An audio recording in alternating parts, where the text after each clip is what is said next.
بسم اللہ الرحمن الرحیم۔ جیسا کہ آپ جانتے ہیں کہ 21ویں صدی کے انسان نے چاند پر تو کمندیں ڈال دی ہیں، لیکن انسان جو ہے اس میں انسانیت جو ہے وہ ختم ہوتی جا رہی ہے۔ ناظرین، تعلیم اور تربیت دونوں ہی کسی بھی معاشرے کے لیے بہت ضروری ہوتے ہیں، لیکن آج کے دور میں ہم تعلیم پر تو زور دیتے ہیں لیکن تربیت کو اتنی اہمیت نہیں دی جاتی۔ تربیت بھی اتنی ہی اہم ہوتی ہے جتنی کہ تعلیم۔ تربیت کی عدم موجودگی کی وجہ سے آج ہمارا معاشرہ جو ہے وہ پستی کا شکار ہے۔ ناظرین، انہی موضوعات پر گفتگو کرنے کے لیے ہمارے ساتھ اسٹوڈیو میں مہمان موجود ہیں جو ماہر تعلیم ہیں اور انہوں نے ڈاکٹریٹ کی ڈگری اسلامیات میں جو ہے وہ حاصل کی ہے۔ ان کا نام ہے ڈاکٹر محمد اویس شوکت صاحب۔ اویس صاحب، جس طرح ہم جانتے ہیں کہ کرونا کی وبا جو ہے وہ پوری دنیا میں پھیلی ہوئی ہے، اس کے جہاں پہ اتنے زیادہ نقصانات ہیں وہاں پہ اس کے کچھ نہ کچھ معاشرتی فوائد بھی ہیں۔ کرونا کی وجہ سے ہر انسان کے پاس فرصت کی جو گھڑیاں ہیں وہ موجود ہیں، تو ان حالات میں ہم جو اپنے بچوں کی ہے وہ تربیت کس طرح کر سکتے ہیں؟ بسم اللہ الرحمن الرحیم۔ سب سے پہلے تو میں آپ کا شکر گزار ہوں کہ آپ نے مجھے موقع دیا اس حوالے سے بات کرنے کا۔ دیکھیے، ابھی ہم ایک ایسے حالات سے گزر رہے ہیں کہ جس میں ہنگامی صورتحال پوری دنیا میں موجود ہے، ہمارے سامنے بھی ہے، ہم بھی اس سے گزر رہے ہیں، سب لوگ اس سے گزر رہے ہیں۔ تو اب یہ ہے کہ وہ وقت ہمارے پاس اچانک سے، ہمارا ارادہ کوئی نہیں تھا، غیر ارادی طور پہ یہ حالات ہم پر وارد ہوئے۔ اب سب کے پاس وقت ہے اور ہمیں سمجھ نہیں آ رہی کہ اس کو کیا کریں، اور بلکہ یہ ہے کہ اس میں بہت سارے لوگوں کو اس پہ مسئلہ ہو رہا ہے کہ اب اس وقت کو صحیح استعمال نہ کر سکنے کی وجہ سے جیسے ڈپریشن سا ہو رہا ہے، پریشانی سی آ رہی ہے، جی یہ نہیں ہو پا رہا، وہ نہیں ہو پا رہا۔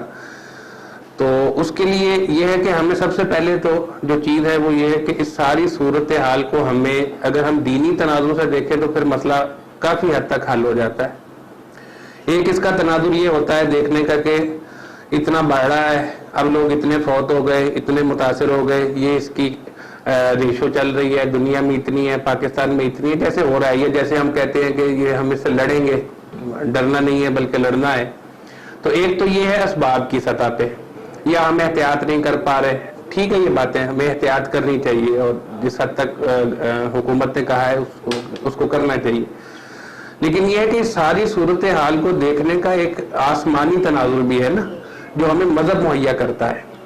وہ کیا ہے کہ میں بیمار ہو گیا، بیماری کے علاج کے لیے میں نے دوائی کھانی ہے، لیکن وہ دوائی مجھ پر اثر کب کرے گی؟ جب اللہ کی مرضی ہوگی تو اثر کرے گی، ورنہ وہ اثر نہیں کرے گی۔ مجھے جراثیم بیمار کرتا ہے، جراثیم ہی کرتا ہے، لیکن اس جراثیم میں یہ تاثیر اللہ کا حکم ہوگا تو پیدا ہوگی، ورنہ نہیں ہوگی۔ تو اس تناظر سے اگر ہم دیکھیں نا کہ یہ ساری صورتحال آپ سے آپ نہیں ہو رہی، دنیا آٹو پہ نہیں چل رہی، دنیا کوئی ایکسیڈنٹ نہیں ہے، دنیا میں ہر چیز، جب ہم یہ کہتے ہیں تو یہ صرف ایک سنی سنائی بات کے طور پہ تھوڑی کہہ دیتے ہیں کہ پتہ بھی اللہ کی مرضی کے بغیر نہیں ہلتا۔ دنیا میں واقعی کچھ بھی اللہ کی مرضی کے بغیر نہیں ہوتا، اور یہ ہمارے ایمان کا بنیادی تقاضا ہے۔ تو کرونا کیسے آ گیا؟ اس کا مطلب ہے کہ کرونا بھی اللہ کی طرف سے آیا، اللہ تعالیٰ کے اس میں اللہ کے اذن سے ہے، اور ہمیں اس میں ہمارے لیے تنبیہ بھی ہو سکتی ہے، بہت سارے پہلوؤں سے اس کو دیکھا جا سکتا ہے نا، جس طرح دیکھا گیا۔ تو یہ تو میں عرض کر رہا تھا کہ یہ ہے اس ساری سچویشن کو خدائی تناظر میں، الہامی تناظر میں اللہ کی طرف سے دیکھنے کا معاملہ۔ تو اب اس میں یہ ہے کہ جب ہم اس طرح سے دیکھتے ہیں تو پھر یہ لگتا ہے کہ چونکہ چیزیں ہمارے اختیار میں نہیں ہیں، اللہ تعالیٰ نے ہم پہ یہ صورتحال دی ہے، ہمیں اس کو استعمال کرنا ہے اللہ کی طرف رجوع کرنے میں۔ اگر ہمیں زندگی میں بہت کچھ دیکھے نا، ابھی کل ہی ایک دوست سے بات ہو رہی تھی تو بہت اچھی بات انہوں نے کی کہ ہماری بہت ساری پلاننگز، ہمارے لمبے لمبے مطلب یہ ہے کہ میں اتنا کما رہا ہوں، یہ کرنا ہے، وہ کرنا ہے، ان سب چیزوں کو یہ کرونا نے آ کے بالکل جو ہے وہ واضح طور پہ ہمیں بتا دیا کہ زندگی میں کتنا کچھ ہم غیر اہم کر رہے ہیں۔ پہلے ہمارے لیے وہ اہم تھا، اب وہ غیر اہم ہو گیا اور ہوتا چلا جا رہا ہے، یعنی اینڈ پہ سسٹیننس ہی رہ گئی نا۔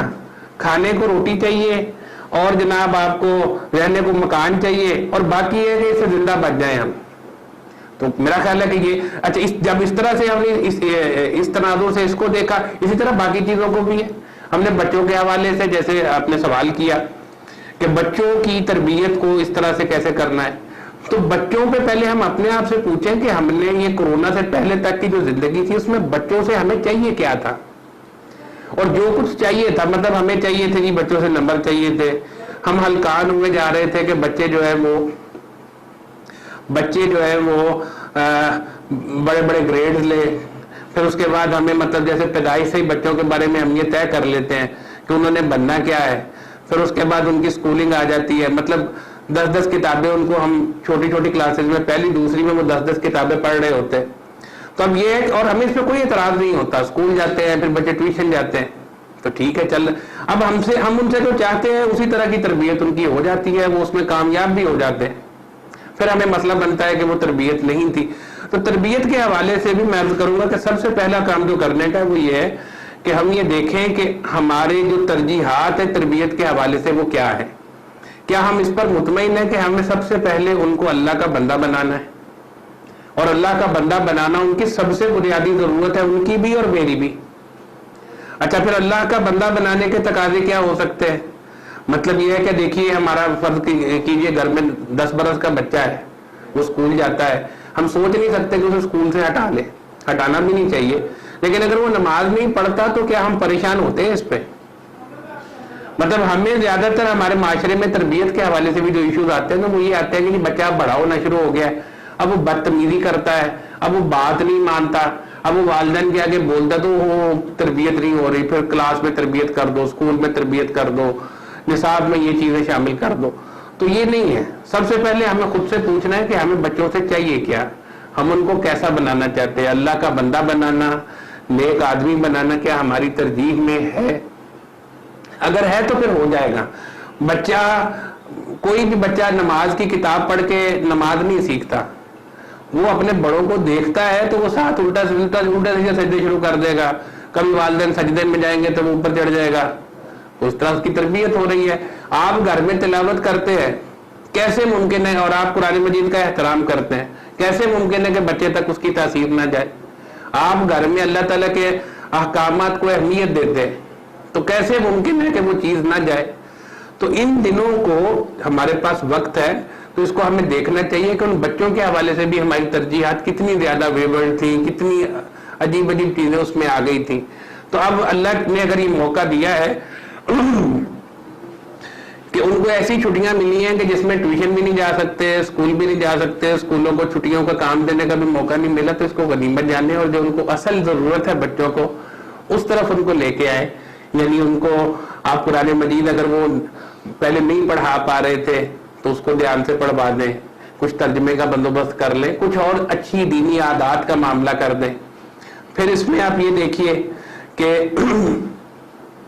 تعلیم کے حوالے سے بہت ساری چیزیں دیکھی جا سکتی ہیں کہ مطلب ان کو وہ جو مطلب کمپیوٹر کی کی بورڈ کی اور اس کے ایک ایک فنکشن کی ڈیفینیشن یاد کروا کے رٹا لگوانا ضروری ہے، یا بچے کو کوئی سکل بھی آ رہی ہے، بچہ سیکھ رہا ہے کہ نہیں، اس کی اردو کیسی ہے ذرا یہ بھی دیکھیں. ان دنوں میں بچوں کے ساتھ وقت گزاریں.